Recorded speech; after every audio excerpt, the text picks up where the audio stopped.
Have you ever wondered why lung cancer is one of the leading causes of death worldwide? A chilling question indeed, but to truly understand this, we must first delve into the nature of lung cancer itself.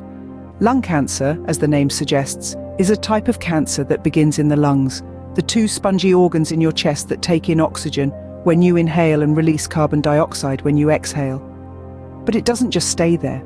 This nefarious disease, like a thief in the night, can spread stealthily to other parts of the body. Across the globe, countless lives are touched by lung cancer. It doesn't discriminate, affecting people of all ages, all walks of life. It's a silent predator, often going unnoticed until it's too late. So what causes this deadly disease? Let's delve deeper. So, what sets the stage for lung cancer? Well, the answer is not as simple as one may think. There's a multitude of factors that could potentially contribute to the development of this disease. One of the most common culprits is smoking. Cigarette smoke is a toxic mix of over 7,000 chemicals, many of which are known carcinogens. Even if you're not a smoker, secondhand smoke can still pose a threat. So it's not just about whether or not you light up, but also about the environment you're in. Another significant cause is exposure to radon gas. This naturally occurring radioactive gas is tasteless, odorless, and invisible, making it incredibly difficult to detect without proper testing. It can seep into homes through cracks in floors and walls, accumulating over time. When inhaled, radon particles can damage lung tissue and potentially lead to cancer. Let's not forget about harmful substances such as asbestos, certain dyes and chemicals used in industries like mining, construction, and textiles. Prolonged and unprotected exposure to these substances can increase your risk. While these environmental factors are significant, we must also consider the role of genetics and family history. If your parents or siblings have had lung cancer, your risk may be higher. It's a complex interplay of genetics and environment. It's important to note that while these are known causes, lung cancer can also develop in individuals without these risk factors. This is why ongoing research is essential to fully understand this disease. We've covered a lot here, but remember, knowledge is power. Understanding these causes is the first step towards prevention. By being aware of the risk factors, we can make informed decisions about our health and lifestyle. Now that we know the causes, how can we prevent lung cancer? Prevention, they say, is better than cure. So how do we prevent lung cancer? The most effective way to prevent lung cancer is to eliminate tobacco from your life. If you're a smoker, it's never too late to quit. Over time, your risk of lung cancer drops dramatically, and your lungs will begin to repair themselves.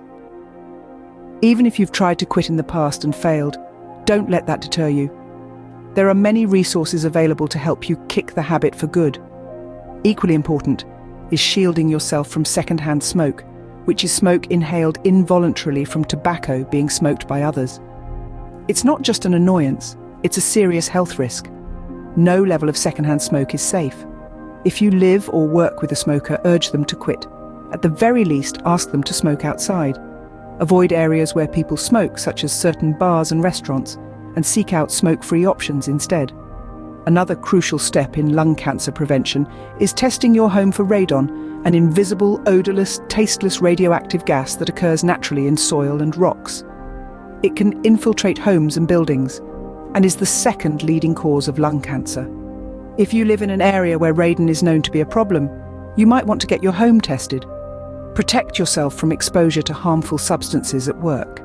If your job involves exposure to carcinogens, such as asbestos, arsenic, diesel exhaust, and some forms of silica and chromium, take precautions to protect yourself from inhaling them. Follow your employer's precautions and use any protective equipment provided. Finally, but by no means least, maintain a healthy diet and get regular exercise. Some studies suggest that a diet high in fruits and vegetables may help protect against lung cancer in both smokers and non-smokers. Regular exercise not only keeps you fit and helps fight off disease, it can also boost your mood and make quitting smoking easier if you're trying to stop. All right, we've talked about prevention, but what if one already has lung cancer? What are the side effects? Living with lung cancer can be challenging due to its side effects. But what exactly are these side effects? Let's delve into the matter. The side effects of lung cancer can vary from person to person, depending on the stage of the disease and the individual's general health. However, some side effects are common among many people with lung cancer. One of the most noticeable side effects is a chronic cough. This isn't your run-of-the-mill cough that comes and goes with a common cold. It's a persistent cough that lingers for weeks, even months. It can be dry or produce mucus, and in some cases it may even lead to coughing up blood. Next is shortness of breath. This isn't just feeling winded after a brisk walk. It's a constant struggle for air, even when at rest. It can make everyday tasks like walking to the mailbox or climbing a flight of stairs feel like climbing a mountain. Chest pain is another common side effect. This pain can be constant or intermittent, and it may worsen with deep breathing, coughing, or laughing. It's a discomfort that can't be ignored and may significantly impact a person's quality of life. Fatigue is a side effect that often flies under the radar. It's not just feeling a little tired. This is a profound, all-encompassing exhaustion that doesn't improve with rest. It can make even the simplest tasks feel like monumental challenges. Lastly, unexplained weight loss is another side effect. This isn't the result of dieting or increased physical activity. It's an unintentional loss of weight that may signal the body isn't absorbing nutrients properly, or that the cancer is affecting the body's metabolism. These side effects can dramatically affect a person's quality of life, making everyday tasks challenging and reducing overall well-being. But it's important to remember that these are symptoms, not the disease itself. They are signals from the body that something is not right, and they should be addressed with the help of medical professionals. Lung cancer is indeed a serious health issue, but with knowledge and proactive measures we can fight back. We've covered a lot today. Let's recap.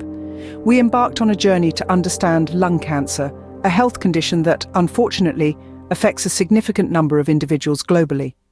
We started by defining what lung cancer is, a disease characterized by the uncontrolled growth of cells in the lungs.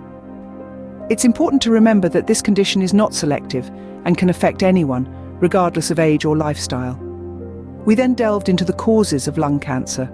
It's crucial to bear in mind that while smoking is the leading cause, it's not the only one.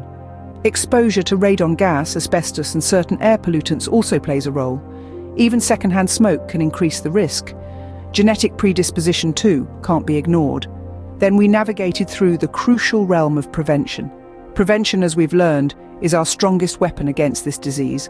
Quitting smoking or not starting at all tops the list. Limiting exposure to harmful substances, maintaining a healthy lifestyle with proper diet and regular exercise, and regular checkups, especially for those at high risk, are other preventive measures we can take. We also shed light on the side effects of lung cancer. We learned that these effects are not just physical, like persistent cough, chest pain, and shortness of breath, but also emotional and psychological. The diagnosis can lead to anxiety and depression, affecting the quality of life. It's important to remember that seeking help and support, both medical and emotional, is not a sign of weakness. We must stress that while this information might seem overwhelming, it is intended to empower. Knowledge, after all, is our most potent tool in the fight against lung cancer. It's not just about arming ourselves with facts, but about using this knowledge to make informed decisions about our health. So, let's take what we've learned today and use it. Share this knowledge with your family, friends, and community. Encourage them to adopt healthier lifestyles, to be aware of the risks, and to regularly get checked. It's worth noting that while we've provided a comprehensive overview, this is a vast subject with ongoing research and developments. We urge you to stay updated, to seek information from reliable sources, and to consult healthcare professionals for personalized advice. And finally, let's remember those who are battling this disease. Let's honor their courage and resilience, and let's commit ourselves to continue the fight against lung cancer, to raise awareness, and to support research for better treatments and hopefully a cure. Remember, knowledge is power. Stay informed, stay healthy, and let's continue the fight against lung cancer.